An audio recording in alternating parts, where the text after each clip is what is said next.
Well, I've never met Hugh Hefner. If I ever do, in fact, somehow Hefner sees this, this would be an excellent project for you, Hugh, to back. I mean, it's a good story. If I ever meet Hefner, I'm going to tell him this story. It might cause him to have a heart attack. Sly had encouraged me to socialize more with clients. He said it's good. He said you only see them now in a work environment. And he said that's not good 100% of the time.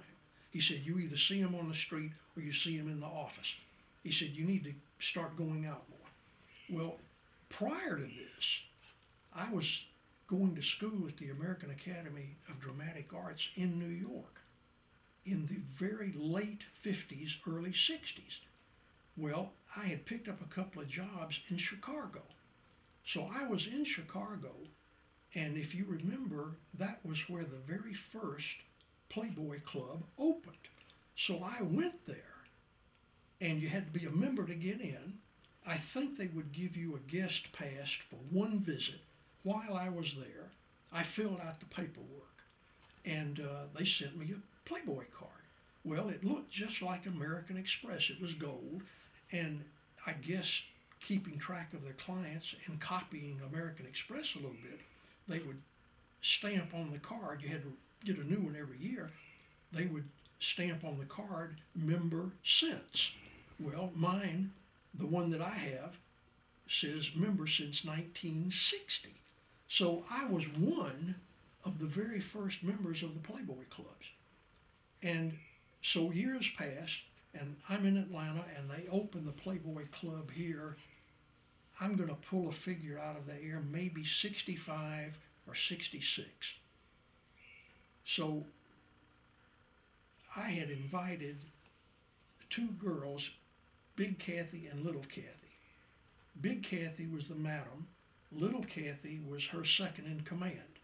You always had to have a second in command because otherwise you were married to the bordello and could never leave.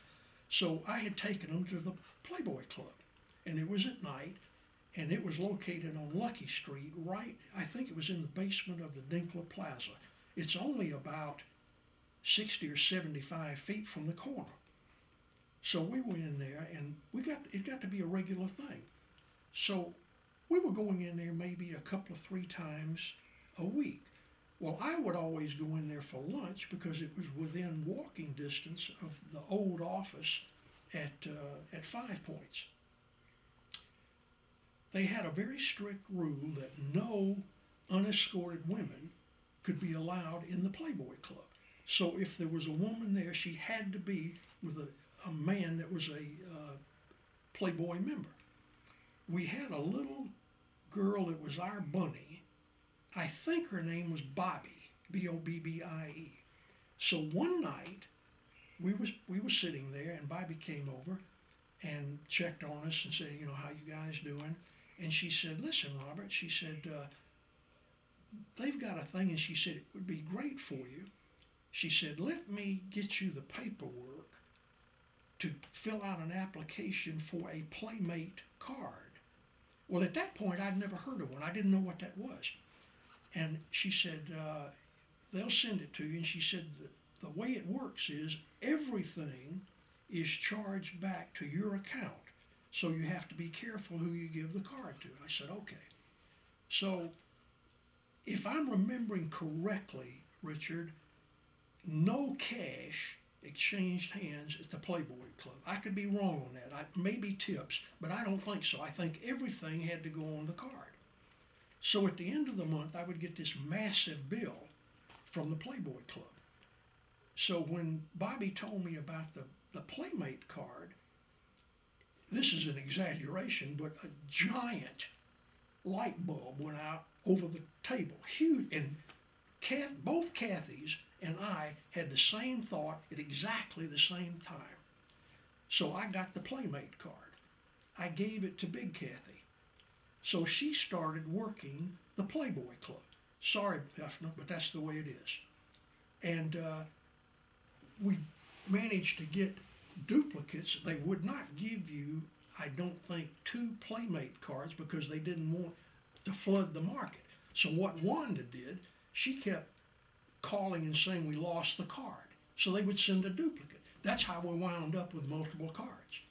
So Kathy and Kathy both would go to the Playboy Club at lunch, and they were working the lunch trade. And that's how we got in the Playboy Club. So how many girls were working the club, do you think? The Playboy Club? It maxed out at probably 8 to 10. And I'm doing that by counting the cards that we had. And keep in mind, see, all of these girls were competitors, so you couldn't flood the same area at the same time. But that was, I'd say, 8 to 10 at the max, and they never worked at the same time. Some of them would work in the evenings, but most of them, it was the lunch trade because of all the offices around there. The Playboy Club was covered up. Sometimes they did more business at lunch than they did in the evening.